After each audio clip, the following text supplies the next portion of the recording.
नेत्रों में आंसू आ गए कि मेरा जीवन सफल हो गया, क्योंकि भगवान के कार्य करने का आज दायित्व मुझे मिल रहा है। बस मेरा कार्य सुंदर है और मेरा जीवन भी सुंदर है। और याद रखना, सुंदर कांड में ही राम के कार्य का आदेश हनुमान जी को मिला है। इसलिए हनुमान जी ने कहा कि रामायण के जिस कांड में मुझे राम काज करने का आदेश मिला हो, वही मेरे लिए सुंदर कांड है। इसलिए हनुमान जी को सुंदर कांड प्रिय लगता है और सुनाया जाता है। क्यों? इसी कांड से रामकाज की शुरुआत हुई है। हनुमान जी को दायित्व मिला है। अभी तक सेवा के बारे में पूरे किष्किंधा कांड को पढ़ जाइए, पूरे किष्किंधा कांड पढ़िए, लेकिन कहीं भी सेवा की बात नहीं आई है। लेकिन सुंदर कांड में बोलो, सेवा दी जा रही है कि नहीं दी जा रही है? सेवा दी जा रही है। इसलिए हनुमान जी ने कहा, सभी कांडों में सबसे प्रिय कांड मुझे कौन है? सुंदर कांड। और रामकाज करने के लिए जा रहा हूं, इसलिए ये सुंदर कांड है। मेरा जीवन सुंदर है और ये कांड भी, जिस कांड में मैं रामकाज कर रहा हूं, वो कांड भी सुंदर है। आज हनुमान जी महाराज आदेश पाके जा रहे हैं। अंदर भगवान बैठे। कहां बैठे हैं? अंदर। यही कही नाय सवन कहूं माथा, चले हरस ही धर रघुनाथा। हृदय में राम जी है। राम जी ने कहा, मैंने क्या दायित्व दिया है, इस पर विचार किया? ये तो जामवंत जी ने कहा है। देखो, जामवंत जी क्या है? जामवंत जी हैं वयोवृद्ध। हनुमान जी ने कहा, वयोवृद्ध का आदेश क्या है? सीता देख कहो सुधि आई। लेकिन मुझे तुम इष्ट मानते हो, गुरु मानते हो, भगवान मानते हो। मैंने क्या आदेश दिया है?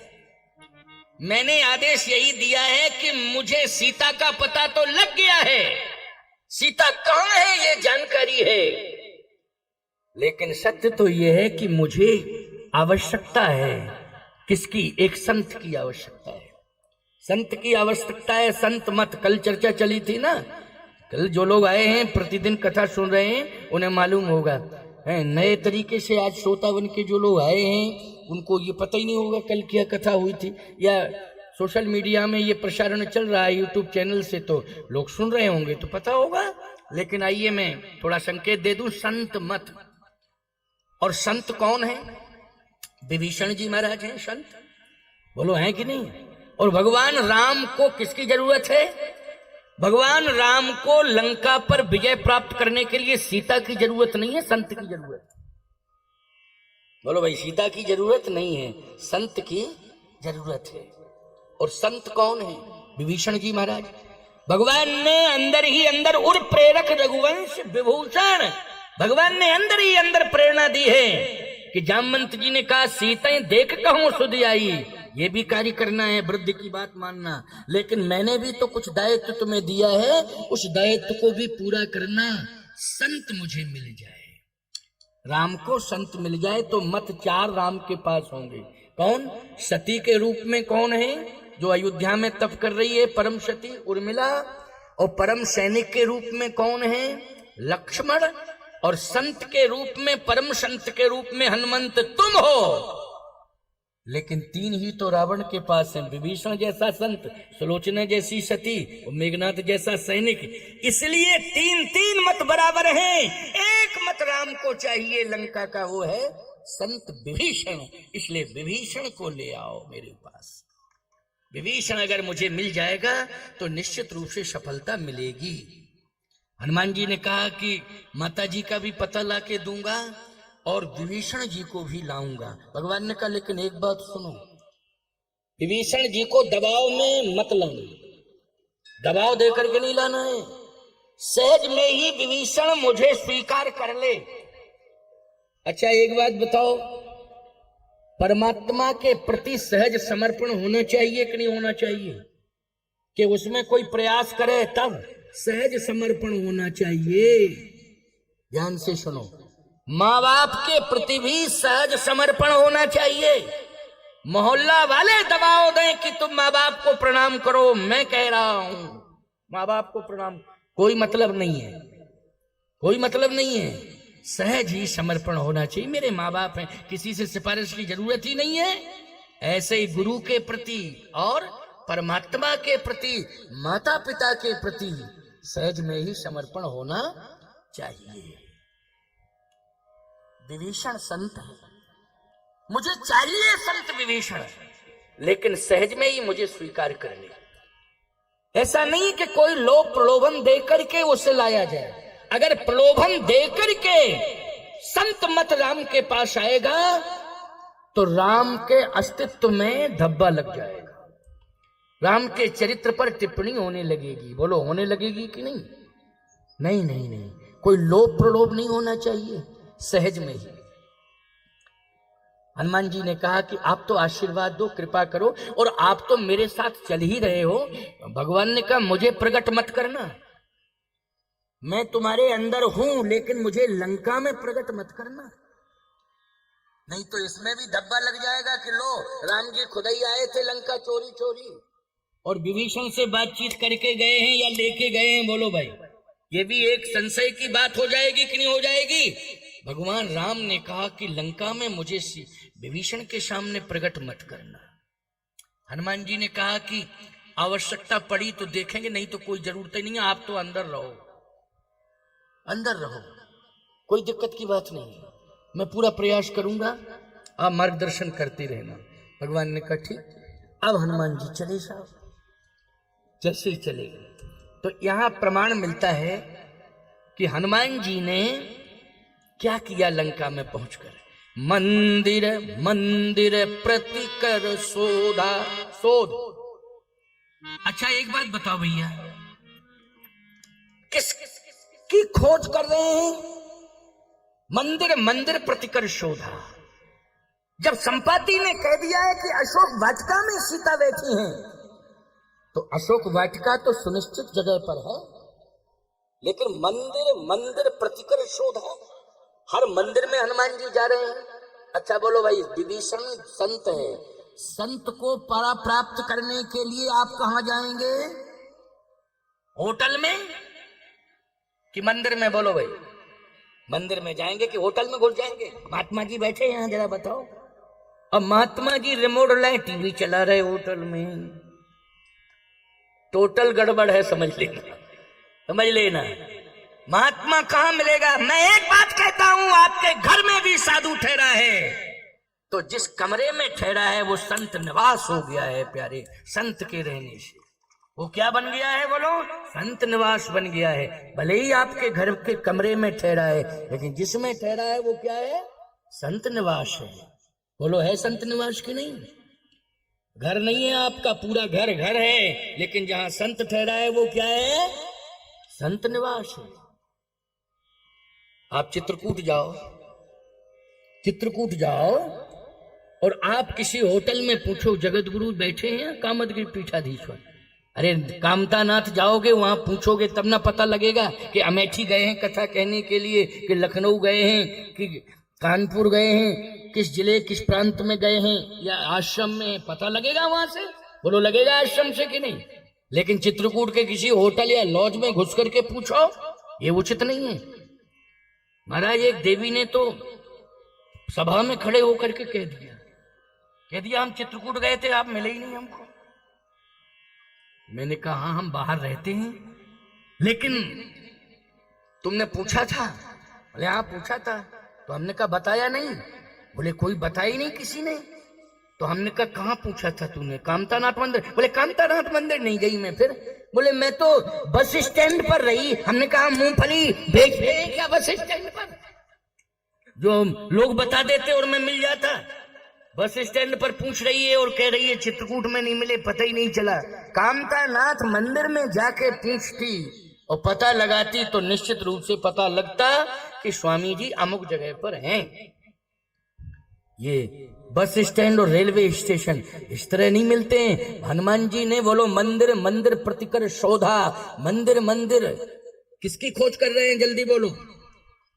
विभीषण की खोज कर रहे हैं। लोग कहते हैं इतने मंदिर कहां से आ गए लंका में? लंका में इतने मंदिर आए कहां से? राक्षसों की नगरी है लंका, इतने मंदिर कहां से आ गए? मैं एक बात आपको बताऊं, सत्य कह रहा हूं आपसे, लंका समुद्र के किनारे बसाई गई है और लंका ये राक्षसों के लिए नहीं बनी थी। लंका तो कुबेर के लिए, कुबेर की लंका। अच्छा बोलो, सबसे ज्यादा धन किसके पास है? जल्दी बोलो। कुबेर के पास है। और सबसे ज्यादा धन उस काल में कहां था? लंका में था। बोलो था कि नहीं? तो पूरा का पूरा कुबेर ने अपना खजाना लगा दिया, याद रखना।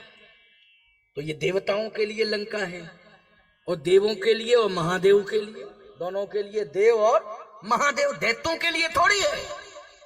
लेकिन दैत्यों ने तो अनाधिकार कब्जा कर लिया, अनधिकृत कब्जा कर लिया है। अनाधिकार चेष्टा, अनधिकृत रूप से कब्जा किया है। किसने किया है? दैत्यों ने। और नेतृत्व किसने किया है? रावण ने किया। मंदिर बहुत बने हैं, लेकिन मूर्तियां रो रही हैं और राक्षस सो रहे हैं।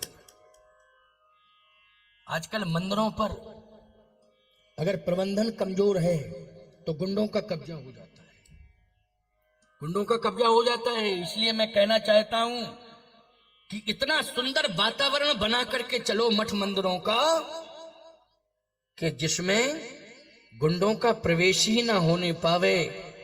जितने भी भक्त हैं यदि पवित्र मन से समर्पित होकर के सेवा में लगे रहेंगे तो किसी भी अनाधिकारी की हिम्मत नहीं पड़ पाएगी कि मंदिर में दुर्व्यवस्था फैला दे और मंदिर में अतिक्रमण कर ले।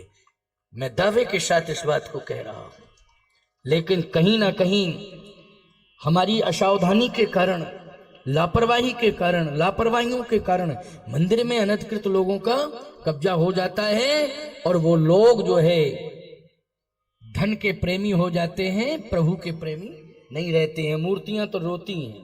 लेकिन मैं कहना चाहता हूं, इसलिए मैंने इस बात को कहा था कि एक राजा ऐसा हुआ है, जागरूक राजा, जिसने मंदिर के अस्तित्व को हर काल में, हर युग में, हर काल में अस्तित्व बना रहे, इसके लिए अपने जीवन काल में पूरा प्रबंध कर दिया था। वो थे टीकमगढ़ नरेश। उन्होंने कनक भवन, सुंदर सदन मिथिला और ओरछा राम राजा। बोलो, आज प्रभाव में तीनों मंदिर हैं कि नहीं? तीनों मंदिर आज प्रभाव में हैं। किसी भी गुंडे का अतिक्रमण नहीं है, किसी भी अनाधिकारी का वहां हस्तक्षेप नहीं है। पूरी तरह से आज वर्तमान में वो तीनों राजा के जो आध्यात्मिक प्रतीक हैं वो सम्मान और स्वाभिमान से परिपूर्ण है, परिपूर्ण है। आज कौन ऐसा संत होगा जो अयोध्या जाए कनक भवन ना जाता हो? कौन ऐसा संत होगा जो जनकपुर जाए जानकी महल में न जावे?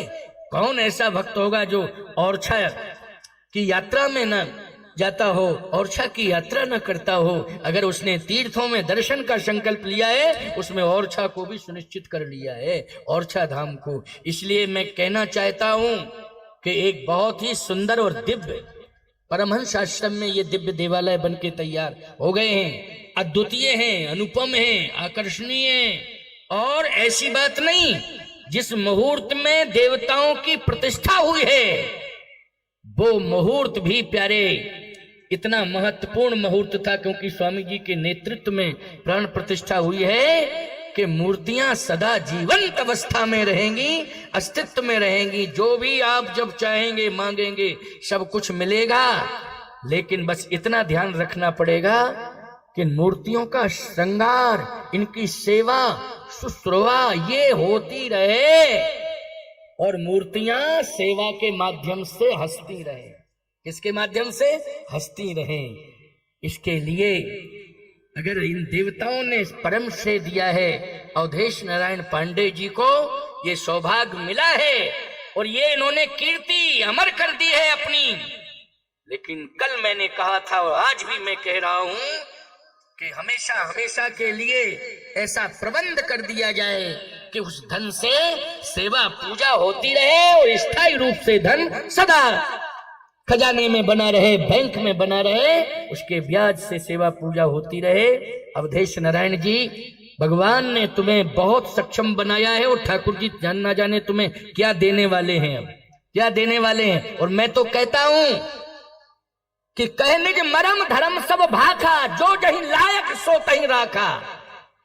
यही मर्म है धर्म का कि जो जिसके लायक हो, जितना सामर्थ्यवान हो, वो भी इसमें सहभागी और सहयोगी बने।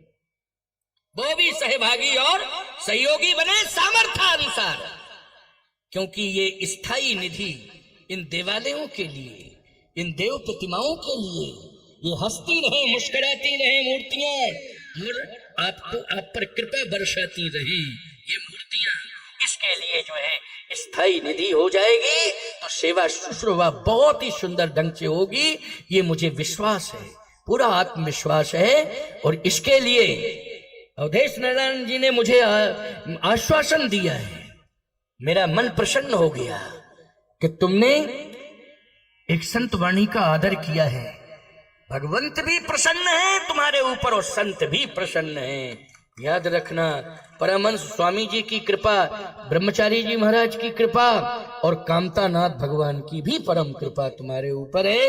इसलिए इस कीर्ति को और अमर करना है जिसमें स्थायित्व आ जाए। और आप लोग भी वो बात जो मैं कह चुका हूं, कह निज मरम धर्म सब वाखा, जो जहीं लायक सो तहीं राखा। जो जिसके लायक हो उसमें आप लोग भी सहभागी और सहयोगी बन सकते हो। लेकिन इसमें माला में सुमेरु का काम, सहयोग में सुमेरु का काम श्री अवधेश नारायण पांडे जी की भूमिका रहेगी, इनका रहेगा। और मणिया बन करके आप उस माला में, उस माला से जुड़ जाएं तो कितनी सुंदर माला रहेगी। इसलिए आइए एक बात सुनिए ध्यान से। हनुमान जी को कहीं किसी भी मंदिर में विभीषण नहीं मिले, संत मिले ही नहीं। कौन मिले? राक्षस। मदिरा पान किए सो रहे हैं, मूर्तियां रो रही हैं। हनुमान जी ने कहा बहुत बड़ी दुर्दशा है लंका की, इस पर विचार करूंगा मैं। हनुमान जी चिंतन कर रहे हैं और मूर्तियों को प्रसन्न होने का आश्वासन दे रहे हैं। वह थोड़ा सा इंतजार करो, आपके चेहरों पर मुस्कान आएगी। बस थोड़ा सा इंतजार करो, थोड़ा करना पड़ेगा इंतजार, धैर्य धारण करना पड़ेगा। हनुमान जी का इतना कहना ही बहुत बड़ी बात है देवताओं के लिए। बोलो भाई, है कि नहीं? बहुत बड़ी बात है।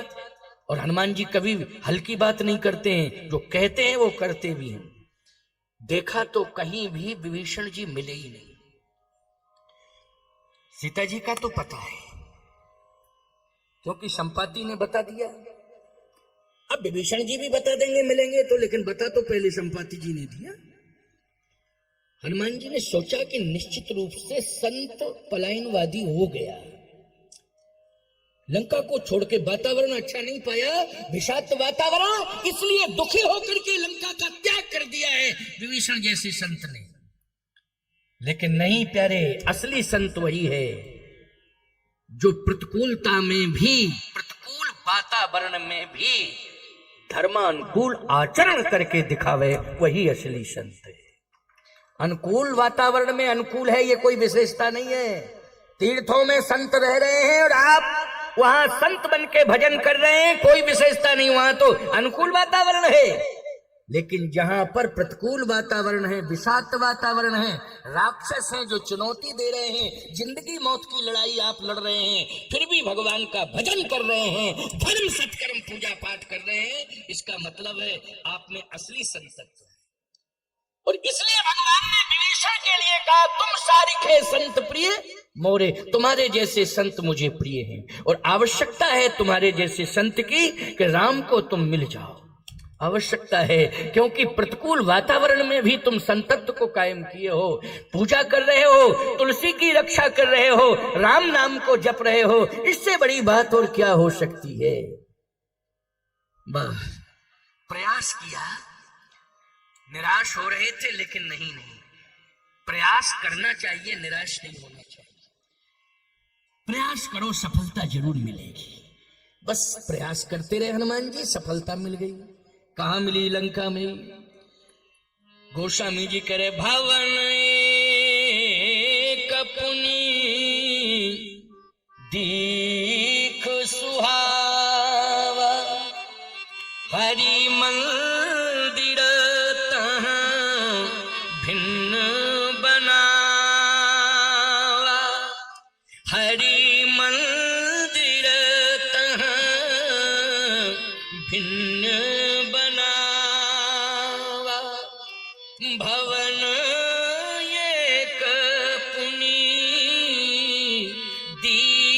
सुहावा,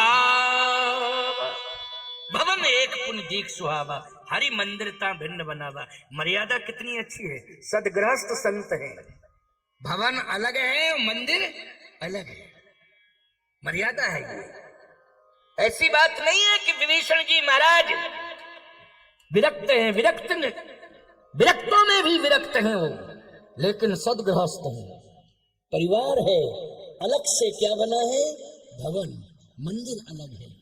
अच्छा, और वातावरण कैसा है, बोले वातावरण है रामायुध अंकित ग्रह, रामायुध अंकित ग्रह, शोभा बरनी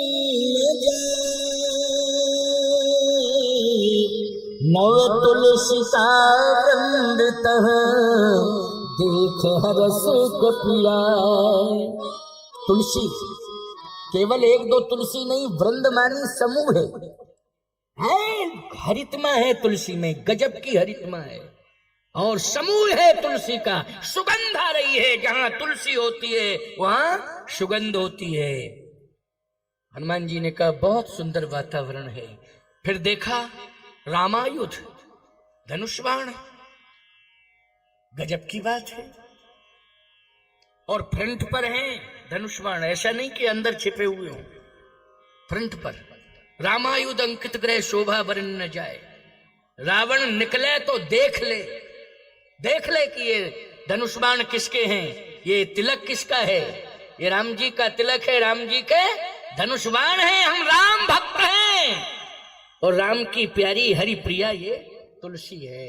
समझ गए हो कि नहीं, देख ले वो, ऐसा नहीं कि चोरी चोरी काम कर रहा हो, नहीं, देख ले रावण। हनुमान जी बहुत प्रभावित हुए, हनुमान जी ने कहा वाह, ये है असली संत, कितना हिम्मत वाला है। जैसे हनुमान जी थोड़ा सा और आगे बढ़े तो विभीषण जी सो रहे थे, लेकिन दीवाल से आवाज आ रही थी, दीवाल बोल रही थी श्री राम जय जय राम, दीवाल बोल रही थी श्री राम जय राम।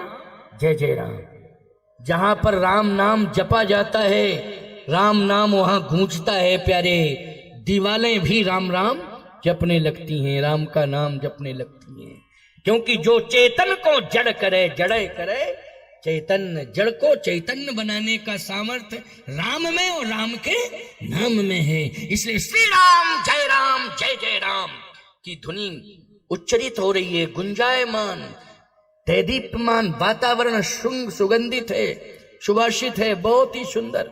हनुमान जी ने कहा निश्चित रूप से विभीषण जी की साधना का प्रभाव दिखाई दे रहा है, भजन का प्रभाव दिखाई दे रहा है।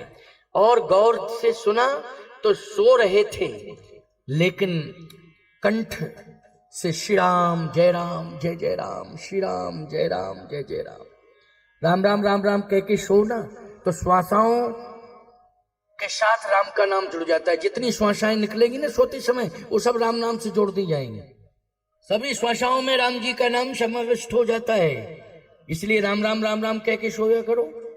अच्छा, उठा करो तो राम राम कह के उठा करो, जागा करो, इसमें कुछ नहीं बिगड़ेगा आपका। क्या बिगड़ जाएगा? राम राम कह के सो जाओ, राम राम कह के उठ जाओ। लेकिन पता नहीं क्या गड़बड़ी सड़बड़ी तुम लोगों में आ गई। दिन भर काम करते हो, थक जाते हो, और जब बिस्तर पर पहुंचते हो तो ये अपना हाथ आंख के नीचे लगा लेते हो और ऊपर आंखें करते हो। सुबह ये काम, फिर ये काम, ये काम, ये काम, ये काम का चिंतन करते करते, महाराज यही बात है ना, सही, और बस सो गए। राम राम कुछ कहा ही नहीं। सुबह जगे, अरे तभी जगते समय राम कह लो, नहीं, सुबह जगे, काम कहते सो गए, और सुबह जगे चाय। अरे राम चाय मांगते फिर रहे हो, पूरे घर को हिला दिया तुमने, बोलो हिला दिया कि नहीं? चाय। अच्छा, सुबह जब न तुमने आंखों में पानी लगाया, न चेहरा धोया, न तुमने गिलास 2 गिलास पानी पिया, ना मुख मंजन किया, कुछ भी नहीं किया, चाय पी, चाय। अच्छा, दिन भर तुम्हारा चाय में व्यतीत हो। समझ गए? पूरा दिन भर चाय चाय चाय चाय, अशांति रही तुम्हारे जीवन में, सिस्टम पूरा फेल हो गया, संतुलन बिगड़ गया, क्रोध आ गया, हर बात पर चिड़चिड़ाने लगे हो। कोई बोले, पत्नी बोले, बच्चे बोले, बूढ़ा बोले, चुप रह, बात मत किया करो, दिमाग खराब करते हो, दिमाग खराब करती है। ऐसे लग रहा है जैसे खरदूषण आ गया हो घर के अंदर।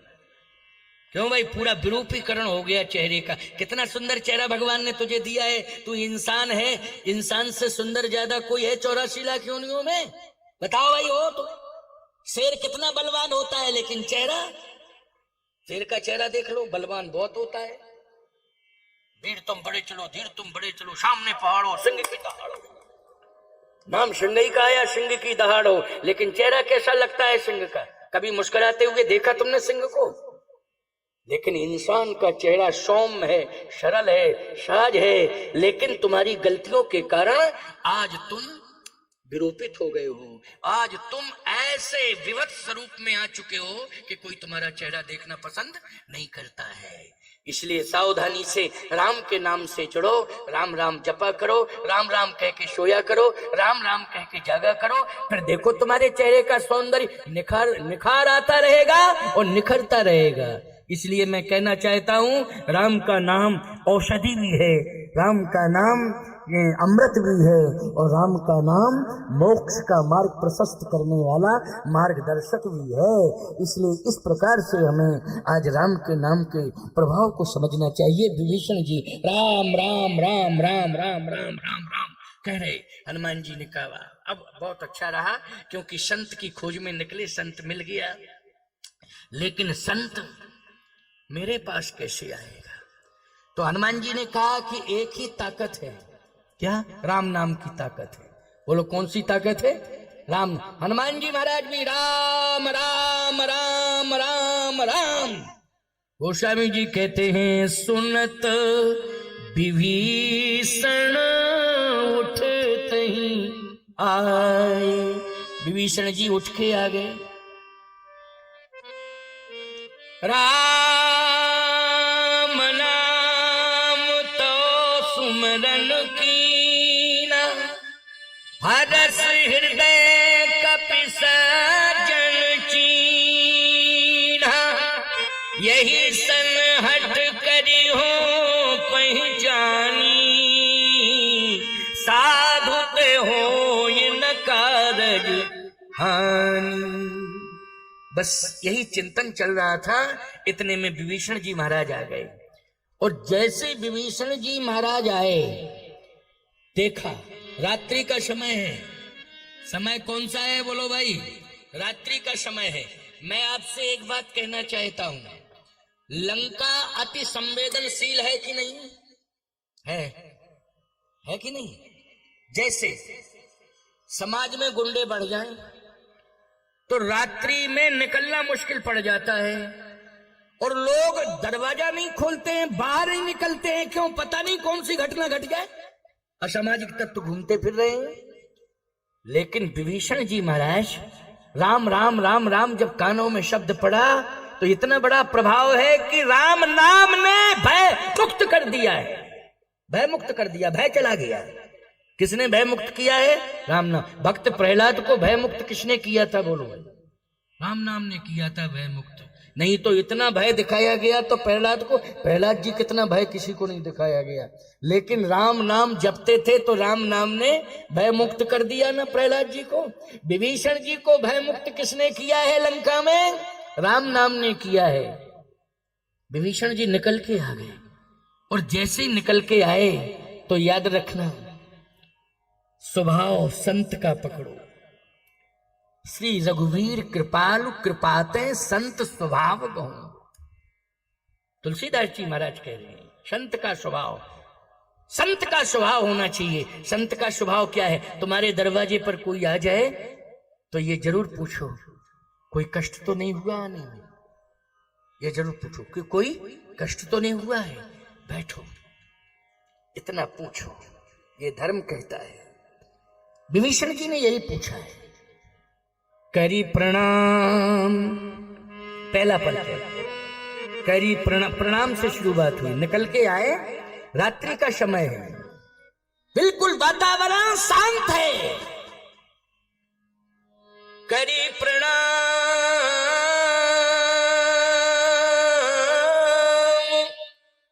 पूछी कुशलाई,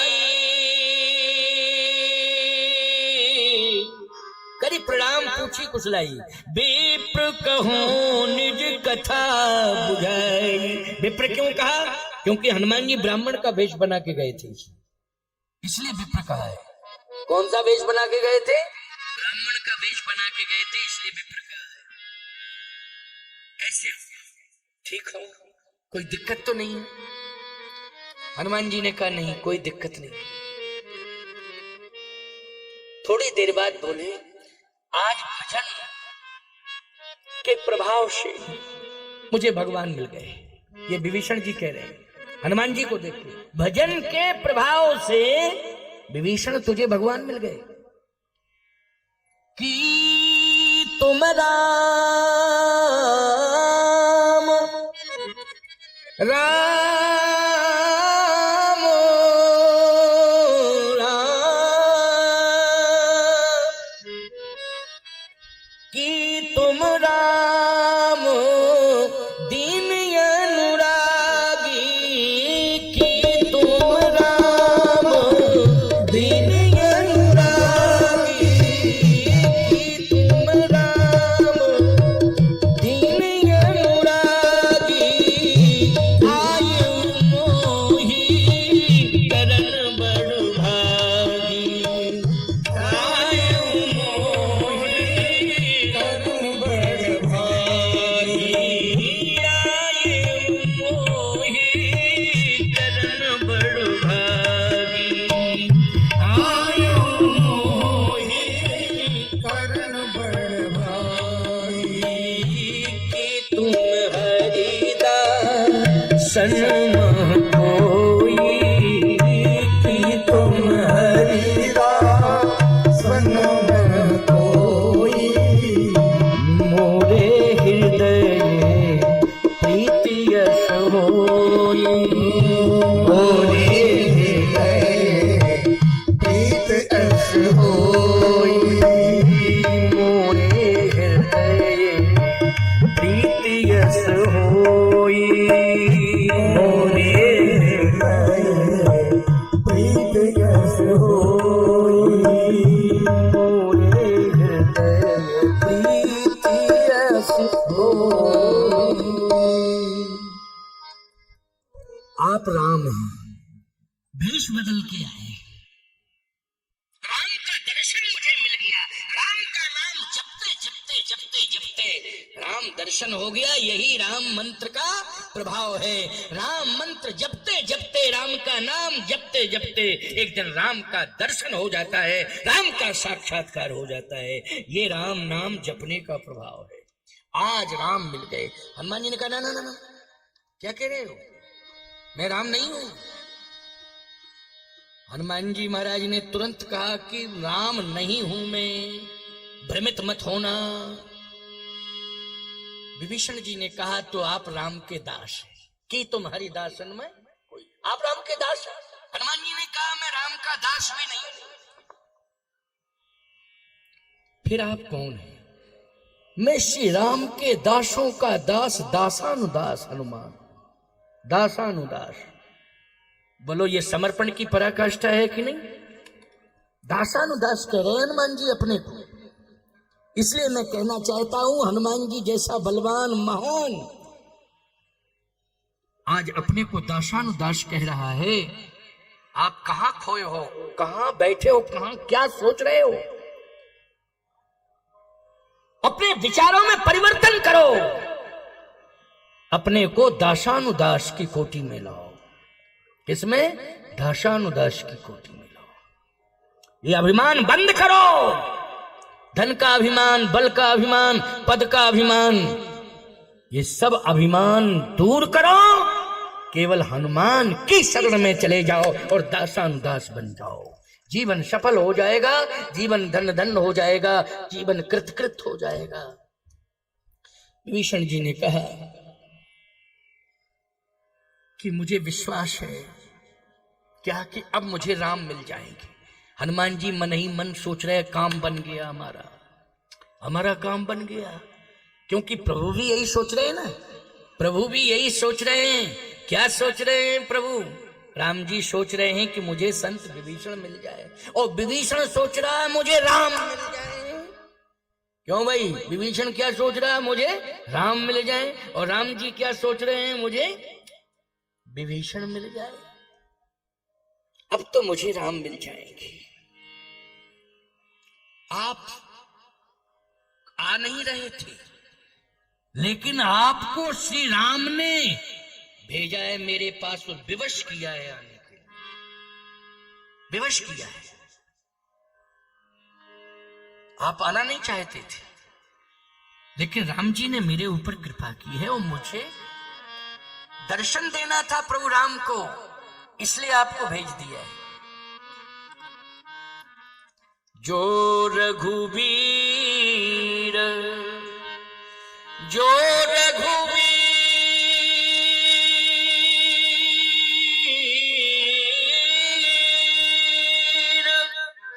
अनुग्रही कीन्हा, तो तुम मोहि दरस हट दीना, दरस हट दीना। आपने जबरदस्ती मुझे दर्शन दिया है, क्योंकि भगवान राम ने विवश कर दिया आपको, मेरे पास भेजा है। और भेजा था कि नहीं भेजा था? बोलो। हनुमान जी को किसके पास भेजा था? जल्दी बोलो। विभीषण जी के पास। इसलिए मेरे जीवन में एक कमी है, क्या? कि मुझे जानकी माता का दर्शन तो मिल गया, लेकिन परम पिता प्रभु राम का दर्शन नहीं मिला। आप मुझे परम पिता प्रभु राम से मिला दें। हनुमान जी बोले एक कमी हमारे जीवन में भी है, हमें परम पिता मिल गया लेकिन जगत माता नहीं मिली, तो आप मुझे जगत माता से मिला दो, हम परम पिता से मिला देंगे, दोनों की कमी पूरी हो जाएगी। है ना? कितनी बढ़िया ये मणिकांचन योग कहते हैं इसको। बहुत ही सुंदर मिलन हुआ है विभीषण जी का और हनुमान जी का। तब हनुमंत कहा सुन भ्राता, देखी चहो जानकी माता। पहले मुझे माता जी का दर्शन मिल जाए, और आप चाहोगे तभी, बिना आपके प्रयास के। एक बात बतावें, दोनों ही संत हैं। संत विभीषण संत हनुमंत को जानकी माता से मिलाते हैं, और श्री हनुमंत जैसे संत विभीषण जैसे संत को परम पिता प्रभु राम से मिलाते हैं। बोलो भाई, आखिर दोनों संत एक दूसरे के पूरक हो गए कि नहीं हो गए? दोनों संत क्या हो गए? एक दूसरे के पूरक हो गए। इसलिए तब हनुमंत कहा सुन भ्राता, और देखी चहो जानकी माता, देखी चहो जानकी माता। जुगुत विभीषण सकल सुनाई, इसमें भी रहस्य है, जरा सुनिए। देखी चहो जानकी माता, विभीषण जी ने कहा जानकी माता लंका में है और जानकी माता अशोक वाटिका में है, लेकिन जिस वाटिका में जानकी माता है उस वाटिका में पुरुषों का प्रवेश नहीं है, केवल महिलाओं का प्रवेश है। और पुरुषों में केवल रावण जा सकता है, वो स्वतंत्र है, क्योंकि उसने संविधान बनाया है। उसमें एक कंडिका ऐसी सुरक्षित कर रखी है संविधान में, कंडिकाएं होती है ना महाराज, ये तो महाराज संविधान बनाने में वकीलों को फेल कर देते हैं श्री ब्रह्मचारी जी महाराज। हाँ, वकील इनसे सलाह लेते हैं कि किस तरह से सिस्टम बनाया गया है। गजब की ऊर्जा है महाराज के पास। याद रख, हमारे कामतगिर का जब ट्रस्ट बना था ना, तो उसमें सबसे बड़ा परामर्श हमारे बाबा जी ने, बाबा गुरु ने महाराज से लिया था। श्री स्वामी हरिचेतन ब्रह्मचारी जी के द्वारा ही कामतानाथ प्रमुख द्वारका ट्रस्ट बना था। इनके विचार विमर्श, मैं व्यासपीठ पर बैठ के कोई बात झूठ थोड़ी कह रहा हूँ, शक्ति बोलता हूँ, और आपका नाम सबसे पहले है उसमें, हमारे प्रमुख द्वार में। इसलिए रावण ने बनाया संविधान, उसमें एक कंडिका ऐसी पड़ी हुई है कि जिसमें प्रवेश केवल पुरुषों में रावण का होगा और किसी का नहीं होगा। बाकी सब महिलाएं ही जाएंगी। किसमें? अशोक वाटिका। अब विभीषण जी बोले कि मुसीबत इस बात की है कि आप उसमें प्रवेश नहीं कर सकते हो। हनुमान जी ने कहा प्रवेश नहीं कर सकता हूं, क्यों? पुरुष हैं। हनुमान जी ने कहा सुनो, पुरुषों का प्रवेश वर्जित है, लेकिन बंदर का तो नहीं है वर्जित। और वानराणाम धीशम, हनुमान जी ने अपना मूल स्वरूप दिखाया। विभीषण जी बोले बंदर के लिए कोई कानून नहीं बना है।